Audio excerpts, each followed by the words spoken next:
Hi welcome back to my YouTube channel. ಯಾವುದೇ ನನ್ನ YouTube ಚಾನಲ್ನ ನೋಡ್ತಾ ಇದ್ದೀರಾ ಪ್ಲೀಸ್ ಸಬ್ಸ್ಕ್ರೈಬ್ ಮಾಡಿ, ಲೈಕ್ ಮಾಡಿ, ಶೇರ್ ಮಾಡಿ, ಕಮೆಂಟ್ ಮಾಡಿ. ಇವತ್ತು ನಾನು ಪೊಟ್ಯಾಟೊ ಫ್ರೈ ಹೇಗೆ ಮಾಡೋದು ಕ್ವಿಕ್ಕಾಗಿ ಅನ್ನೋದು ಹೇಳ್ಕೊಡ್ತೀನಿ, ಬನ್ನಿ ನೋಡುವ. ಒಂದು ಪ್ಯಾನ್ಗೆ 2 ಚಮಚ ಎಣ್ಣೆ ಹಾಕ್ಕೊಂಡಿದ್ದೀನಿ. ನೆಕ್ಸ್ಟು ಜೀರಿಗೆ ಹಾಕ್ಕೊಂಡಿದ್ದೀನಿ.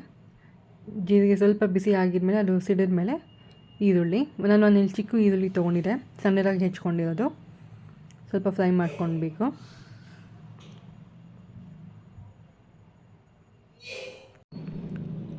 ಈರುಳ್ಳಿ ಫ್ರೈ ಆಗಿದೆ, ಟ್ರಾನ್ಸ್ಪರೆಂಟ್ ಆದರೆ ಸಾಕಾಗುತ್ತೆ. ಇವಾಗ ಕ್ಯಾಪ್ಸಿಕಮ್ ಬೇಡ ಅಂದ್ರೂ ಹಸಿಮೆಣ್ಸಿನ್ಕಾಯಿ ಹಾಕ್ಕೊಳ್ಳಿ. ಸೊ ಕ್ಯಾಪ್ಸಿಕಮ್ ಇದು ಓಕೆ, ಇದು ಆಪ್ಷನಲ್.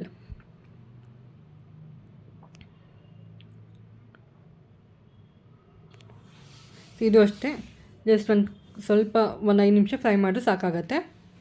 ಇವಾಗ ಟೊಮೆಟೊ ಸಾಫ್ಟ್ ಆಗೋಷ್ಟು ಫ್ರೈ ಮಾಡ್ಕೊಳ್ಳಿ.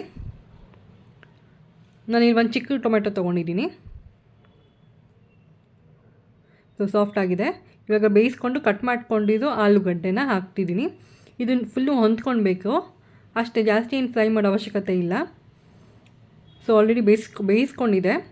ಸೊ ಜಸ್ಟ್ 1-2 ನಿಮಿಷ ಫ್ರೈ ಮಾಡ್ಕೊಳ್ಳಿ. ಇವಾಗ ರುಚಿಗೆ ತಕ್ಕಷ್ಟು ಉಪ್ಪು, ಅಚ್ಚ ಪುಡಿ, ಗರಂ ಮಸಾಲ. ಇದು ಉಪ್ಪು ಖಾರ ಎಲ್ಲ ನಿಮಗೆ ಹೇಗೆ ಬೇಕೋ ಆಗ ಹಾಕ್ಕೊಳ್ಳಿ, ನಿಮ್ಮ ಮನೆಗೆ ರುಚಿಗೆ ತಕ್ಕಷ್ಟು. ನಾನಿಲ್ಲೆಲ್ಲ ಒಂದು ಚಿಕ್ಕ ಸ್ಪೂನಲ್ಲಿ ಹಾಕ್ಕೊಂಡಿದ್ದೀನಿ, 1/4 ಚಮಚ. ಇವಾಗ ನೀಟಾಗಿ ಫ್ರೈ ಮಾಡ್ಕೊಳ್ಳೋದಷ್ಟೇ. ಎಲ್ಲ ನೀಟಾಗಿ ಮಿಕ್ಸ್ ಮಾಡಿಕೊಂಡು ಫ್ರೈ ಮಾಡ್ಕೊಳ್ಬೇಕು. ಮಸಾಲೆ ಎಲ್ಲ ಹಾಕಿರ್ತೀವಲ್ಲ, ಪುಡಿಗಳು ಸ್ವಲ್ಪ ಹೊಂದ್ಕೊಳ್ಬೇಕು ಆಲೂಗಡ್ಡೆಗೆ. ಸೊ ಎಲ್ಲ ಹೊಂದ್ಕೊಂಡಿದೆ, ನೀಟಾಗಿ ಫ್ರೈ ಆಗಿ.